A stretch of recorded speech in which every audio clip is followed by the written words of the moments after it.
A very good morning to all the students and viewers who have joined this online class. I warmly welcome to all of you.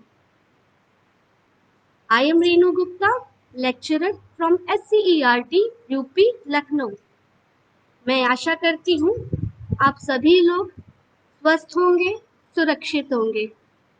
आज मैं आप सभी लोगों को DElEd fourth semester का जो second compulsory paper है शैक्षिक प्रबंधन एवं प्रशासन, उसका एक टॉपिक है राष्ट्रीय स्तर पर शिक्षा के क्षेत्र में कार्य करने वाली संस्थाएं, उसके बारे में आज हम चर्चा करेंगे।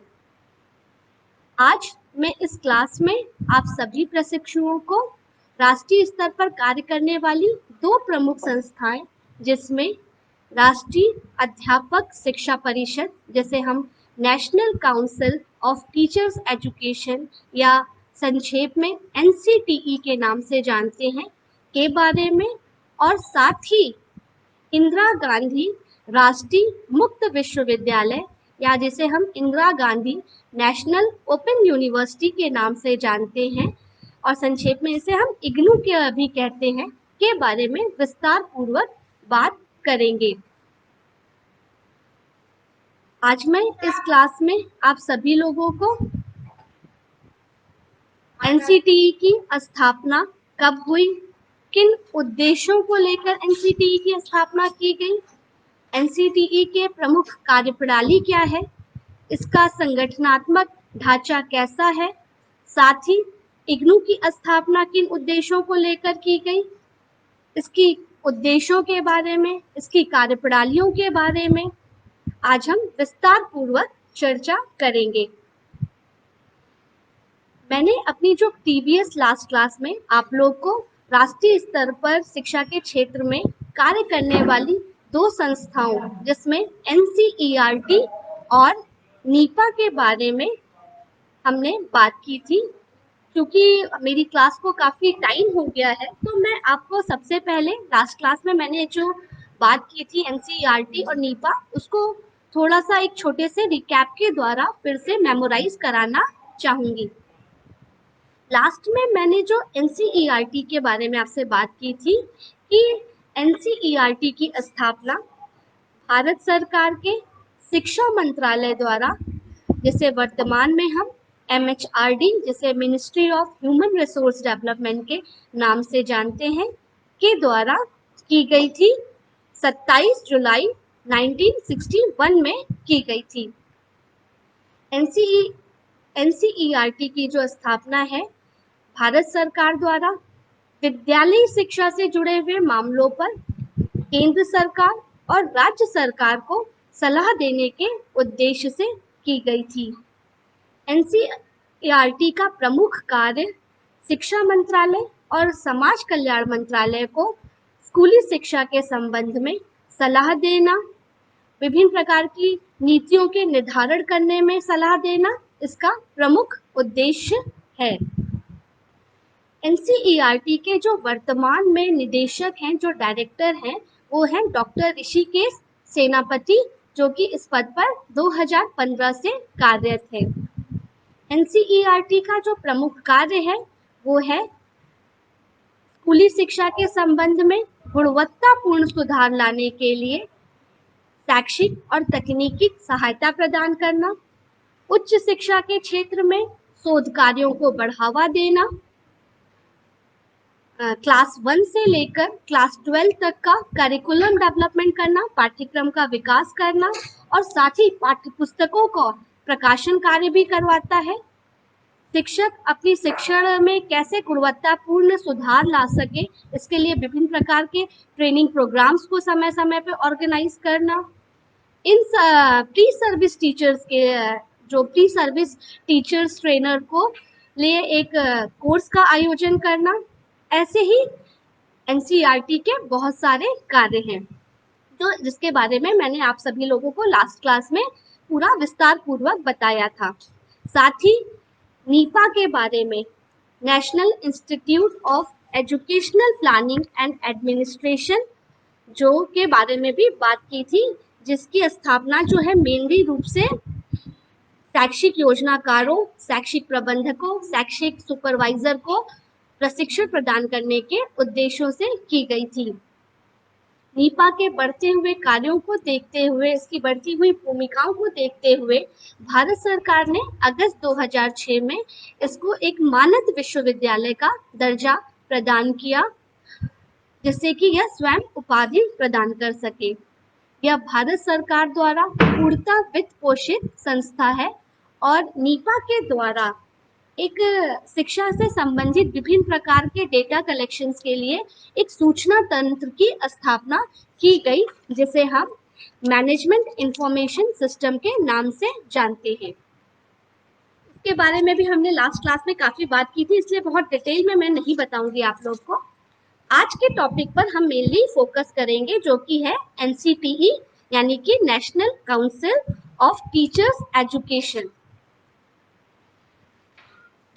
स्वतंत्रता प्राप्ति के बाद शिक्षा के क्षेत्र में सुधार लाने हेतु विभिन्न प्रकार के आयोगों की, विभिन्न प्रकार की समितियों की स्थापना की गई और इन सभी का जो उद्देश्य था वह शिक्षा के क्षेत्र में व्यापक स्तर पर विविध प्रकार के सुधार लाना था। सर्वप्रथम राधाकृष्णन आयोग की स्थापना की गई, फिर मुदालियर शिक्षा आयोग आया, फिर कोठारी शिक्षा आयोग आया और ऐसे ही बहुत सारी समितियों का गठन किया गया, जिसका प्रमुख उद्देश्य शिक्षा के क्षेत्र में सुधार लाना था।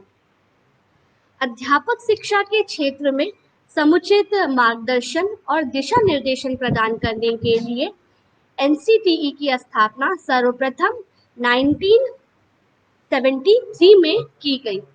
आप इस बात को अच्छे से ध्यान से सुनिएगा कि सर्वप्रथम जो है एनसीटीई की स्थापना 1973 में की गई, परंतु उस समय इसे कोई भी संवैधानिक दर्जा प्राप्त नहीं था।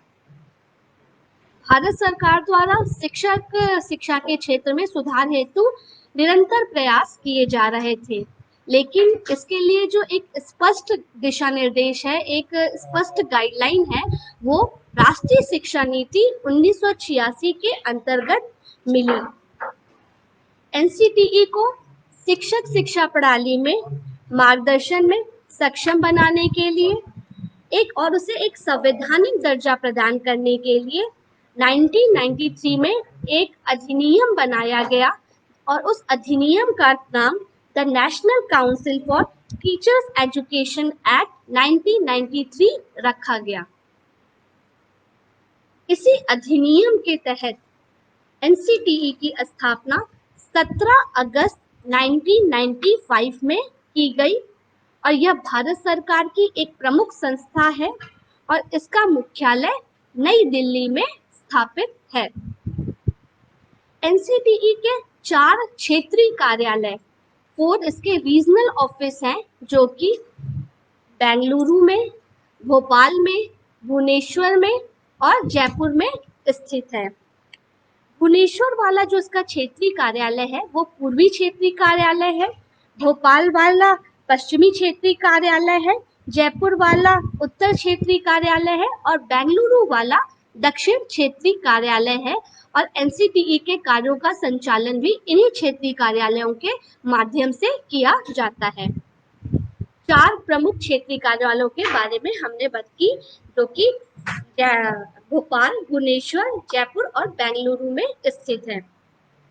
ये तो बात हो गई एनसीटीई की स्थापना के बारे में कि इसकी स्थापना कैसे की गई, कब की गई, किस अधिनियम के तहत की गई और इसके पीछे आगे हम जो बात करेंगे वह उद्देश्यों के बारे में बात करेंगे कि एनसीटीई की स्थापना किन उद्देश्यों को लेकर की गई। एनसीटीई का जो मूल उद्देश्य है वो है संपूर्ण भारत में अध्यापक शिक्षा प्रणाली को नियोजित और समन्वित करना, यानी कि जो भी टीचर्स के बारे में, जो भी टीचर्स ट्रेनिंग के बारे में, टीचर्स के शिक्षण को कैसे वो एक गुणवत्तापूर्ण उसमें सुधार ला सके, उसको नियोजित करना, उसकी प्लानिंग करना, उसमें एक कोऑर्डिनेशन एस्टैब्लिश करना, वो एनसीटीई का प्रमुख कार्य है या प्रमुख उद्देश्य है। दूसरा है अध्यापक शिक्षा प्रणाली के मानकों और मापदंडों का निर्धारण करना, निर्धारित किए गए मानकों और मापदंडों को पूरे देश में लागू करना, समय समय पर इन मानकों की, इन मापदंडों की समीक्षा करना भी एनसीटीई का प्रमुख उद्देश्य है। और इसके साथ ही साथ केंद्र सरकार और राज्य सरकार को शिक्षक शिक्षा के क्षेत्र में, शिक्षक शिक्षा से जुड़े हुए सभी पहलुओं पर, शिक्षक शिक्षा से जुड़े हुए सभी पक्षों पर सलाह देना भी एनसीटीई का प्रमुख उद्देश्य है। ये हो गई उद्देश्यों की बात कि एनसीटीई की स्थापना किन उद्देश्यों को लेकर की गई।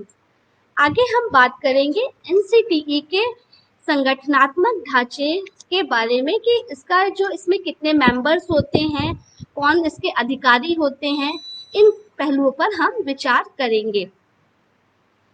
एनसीटीई में 3 जो है पूर्णकालिक सदस्य होते हैं और इनकी नियुक्ति भारत सरकार द्वारा की जाती है, जिनमें एक अध्यक्ष होता है, एक उपाध्यक्ष होता है और तीसरा एक सचिव, यानी कि अध्यक्ष, उपाध्यक्ष और सचिव, इसके 3 पूर्णकालिक अधिकारी होते हैं और इनकी नियुक्ति भारत सरकार द्वारा की जाती है। इनका कार्यकाल 4 वर्षों का होता है। इन पूर्णकालिक सदस्य के अतिरिक्त 2 अन्य प्रकार के भी सदस्य एनसीटीई के होते हैं, जिसमें पहला है पदेन सदस्य और दूसरा है मनोनीत सदस्य।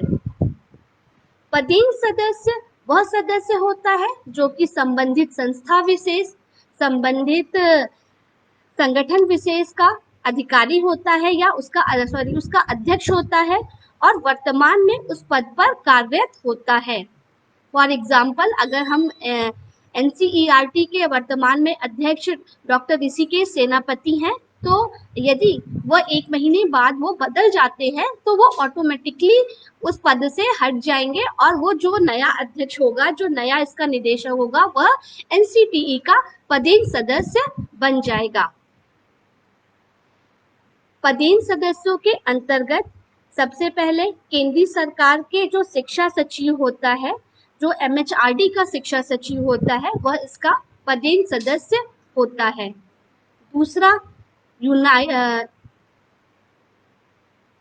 विश्वविद्यालय अनुदान आयोग का जो अध्यक्ष होता है, वह इसका पदेन सदस्य होता है। एनसीईआरटी के जो निदेशक होते हैं, अध्यक्ष होता है, वो इसका पदेन सदस्य होता है। Central board of secondary education का जो अध्यक्ष होता है, वह एनसीटीई का पदेन सदस्य होता है।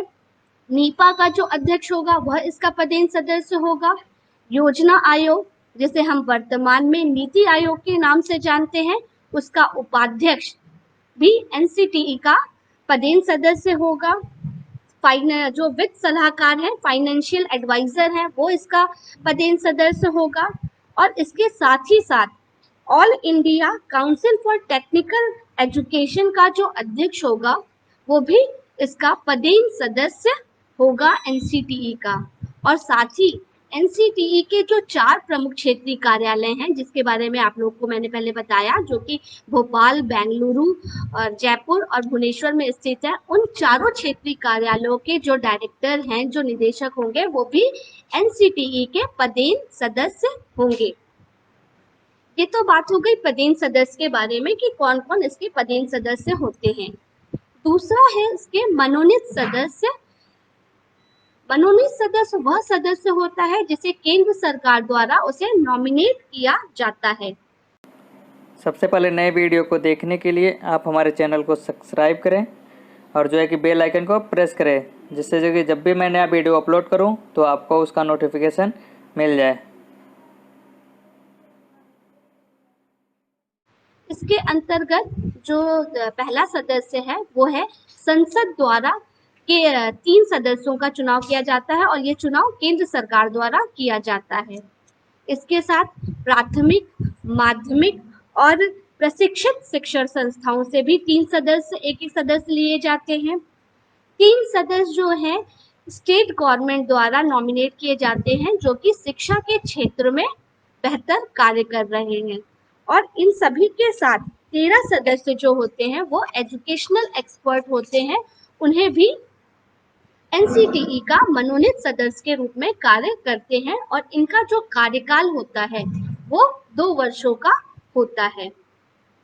इस प्रकार मैंने आप लोग को एनसीटीई के संगठनात्मक ढांचे के बारे में बताया कि एनसीटीई में 3 प्रकार के सदस्य होते हैं। सबसे पहला है पूर्णकालिक सदस्य, जिसमें हम अध्यक्ष, उपाध्यक्ष और सचिव को रखते हैं। इनका कार्यकाल जो होता है 4 वर्षों का होता है।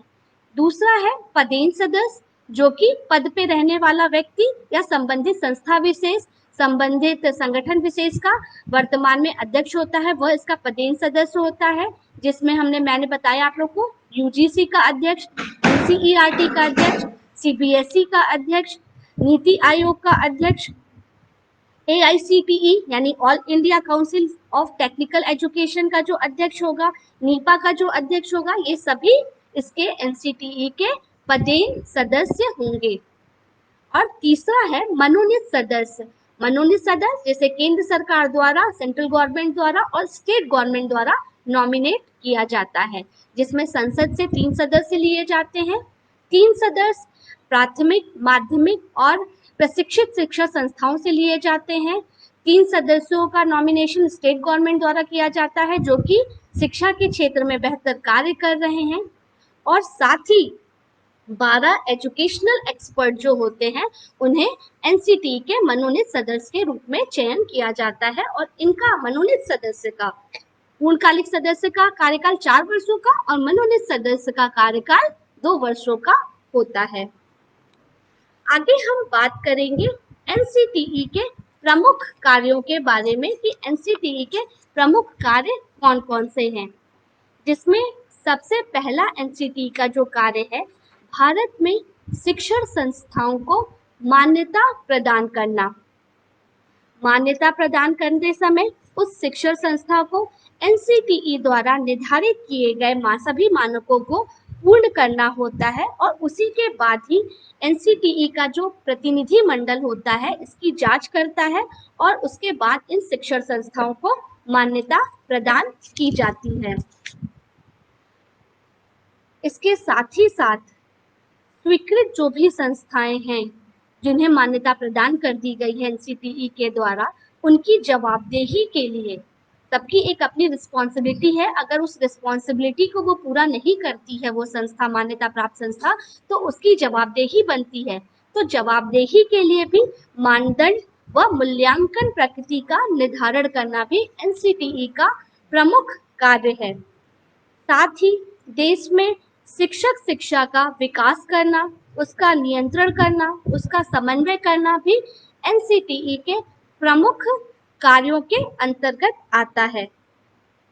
शिक्षकों की नियुक्ति हेतु उनकी क्या योग्यता होनी चाहिए, क्या एलिजिबिलिटी होनी चाहिए, उसका निर्धारण करना, विभिन्न विद्यालयों की ट्यूशन फीस का निर्धारण करना, उसके लिए मार्गदर्शन देना, ये भी एनसीटीई के प्रमुख कार्यों के अंतर्गत आता है। अध्यापक शिक्षा के क्षेत्रों से संबंधित अध्ययन, अध्यापक शिक्षा के क्षेत्र से संबंधित जो भी अध्ययन है, अध्ययन और सर्वेक्षण हेतु विभिन्न प्रकार के कार्य करना और जो भी प्राप्त परिणाम हैं उसको प्रकाशित करना, जिससे कि सभी लोग वो जान जाएं, उसका भी कार्य एनसीटीई के द्वारा किया जाता है। अध्यापक के विकास कार्यक्रमों के लिए नवीन संस्थाओं की स्थापना करना। नवीन संस्थाओं की स्थापना के लिए केंद्र सरकार के पास उसकी उसके लिए पेपर भेजना कि इन संस्थाओं की आवश्यकता है, ये भी एनसीटीई का प्रमुख कार्य है। और इसके साथ ही साथ अध्यापकों के सतत शिक्षा की व्यवस्था हेतु, उनके ट्रेनिंग्स की व्यवस्था हेतु विभिन्न प्रकार की संस्थाओं की स्थापना के लिए दायित्व सौंपना भी एनसीटीई के प्रमुख कार्यों के अंतर्गत आता है। इस प्रकार मैंने आप सभी लोगों को एनसीटीई के कार्यों के बारे में विस्तार पूर्वक बताया कि एनसीटीई क्या क्या कार्य करती है, किन क्षेत्रों में कार्य करती है, इसके बारे में विस्तार पूर्वक बताया। इसके बाद हम बात करेंगे इग्नू के बारे में कि इग्नू के क्या क्या कार्य होते हैं, इग्नू की स्थापना किन उद्देश्यों को लेकर की गई, इग्नू की कार्यप्रणाली क्या है, इसके अध्यक्ष इसके चांसलर और वाइस चांसलर कौन होते हैं, इसके बारे में हम बात करेंगे। इग्नू जिसे हम Indira Gandhi national open university या इंदिरा गांधी राष्ट्रीय मुक्त विश्वविद्यालय के नाम से जानते हैं, की स्थापना सितंबर 1985 में की गई। इग्नू जो है दुनिया का सबसे बड़ा विश्वविद्यालय है, जिसमें भारत के ही नहीं बल्कि 33 अन्य देशों के भी 40 लाख से भी अधिक विद्यार्थी इसमें विभिन्न कोर्सों में अध्ययन कर रहे हैं।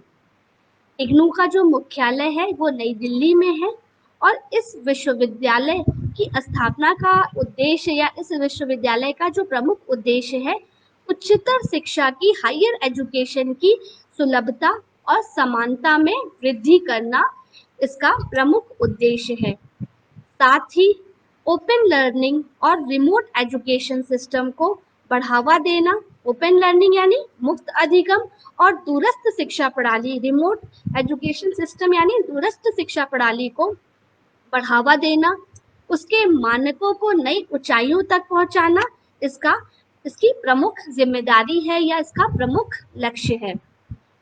इग्नू जो है दूरवर्ती शिक्षा का भी एक प्रमुख केंद्र है तथा दूरवर्ती शिक्षा के क्षेत्र में यह दुनिया का इसे नायक कहें तो यह कहना गलत नहीं होगा। इग्नू का प्रमुख उद्देश्य आर्थिक रूप से कमजोर, पिछड़े हुए लोगों तथा ग्रामीण और दूर दराज के लोगों तक उच्च शिक्षा को पहुंचाना है। जहां पर शिक्षा की सुविधाएं उपलब्ध नहीं है, उन सभी तक शिक्षा की सुलभता कराना इग्नू का प्रमुख उद्देश्य है। साथ ही इग्नू के द्वारा डिस्टेंस एजुकेशन जो प्रोग्राम है विशेष रूप से चलाया जाता है, distance learning programme. Distance learning या जिसे हम दूरवर्ती शिक्षा कहते हैं, वह शिक्षा होती है जिसमें शिक्षक, शिक्षा संस्था और शिक्षार्थी के मध्य दूर के संबंध होते हैं।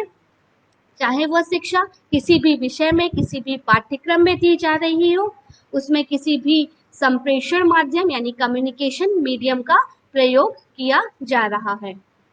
या यदि हम दूसरे शब्दों में कहें तो दूरवर्ती शिक्षा का तात्पर्य उस शिक्षा प्रक्रिया से है, उस टीचिंग प्रोसेस से है जिसमें स्थान यानी कि प्लेस और समय के आयाम, टाइम डायमेंशन के जो आयाम है, टाइम डायमेंशन है, वह शिक्षण में, टीचिंग में और अधिगम में, लर्निंग में किसी भी प्रकार का हस्तक्षेप नहीं करते हैं। दूरस्थ शिक्षा में आमने सामने बैठकर पढ़ने पढ़ाने का कोई भी बंधन नहीं होता है। ये बहुत ही एक फ्लेक्सिबल और बड़ी ही लचीली विधि है। इसमें छात्र जो कुछ भी सीखता है वह स्वयं के प्रयासों के माध्यम से, स्वयं के एफर्ट के माध्यम से सीखता है। साथ ही छात्र अपनी इच्छा अनुसार, अपनी योग्यता अनुसार, अपने समय लगाकर, अपनी गति के अनुसार इसमें अध्ययन करते हैं।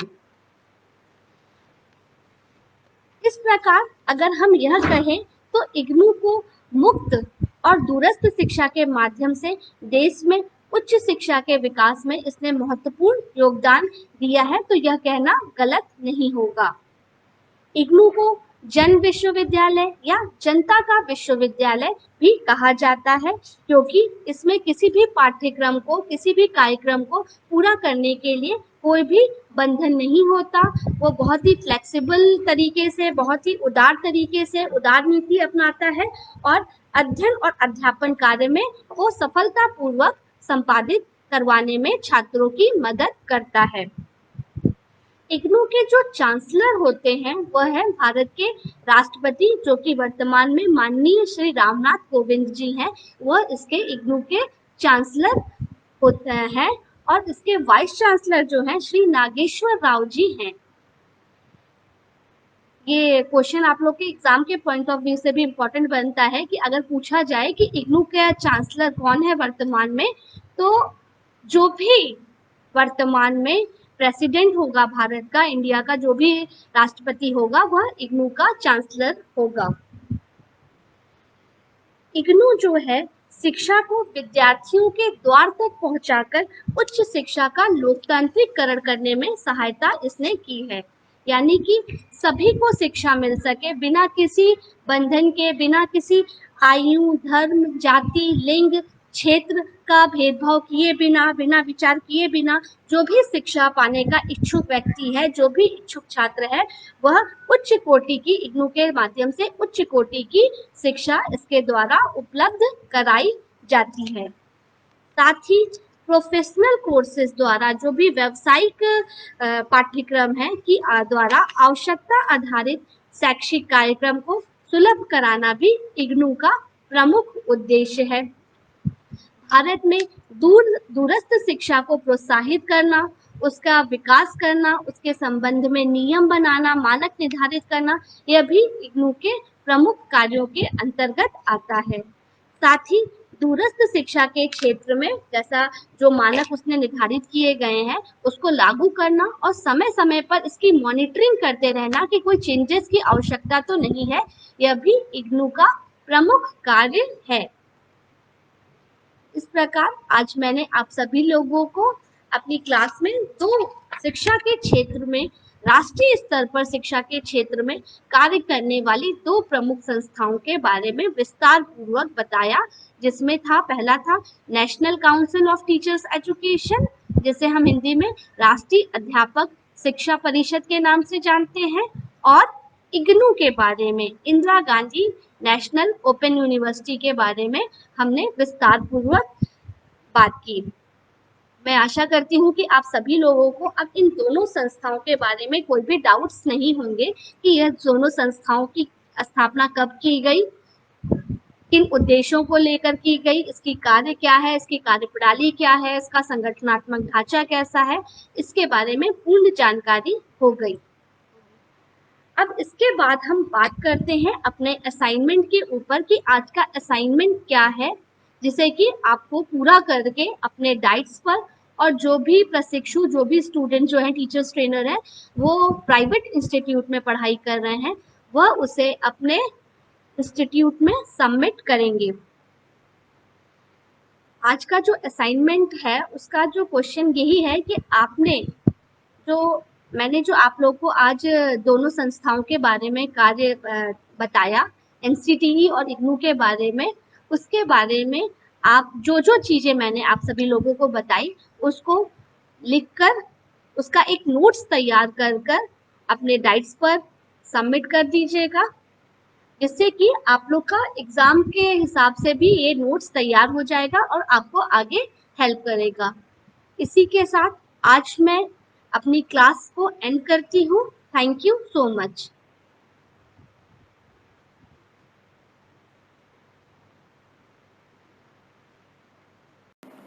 सबसे पहले नए वीडियो को देखने के लिए आप हमारे चैनल को सब्सक्राइब करें और जो है कि बेल आइकन को प्रेस करें, जिससे जो कि जब भी मैं नया वीडियो अपलोड करूं तो आपको उसका नोटिफिकेशन मिल जाए।